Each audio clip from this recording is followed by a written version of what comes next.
can see from my phone smart vending, if you have address or combine the slot on your machine, what do we need to do next? Let's take a look at the steps. Okay, let's see. There are 9 slots on this floor, cutting from right to left. The control command from each slot from the right to left is 0, 1, 2, 3, 4, 5, 6, 7, 8.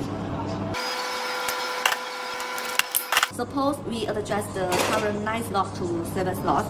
For example, by combining slot number 0 and number 1 and combining number 2 and number 3, now we can see that there are only 7 slots on this floor, and it might including 2 double slots and 5 single slots.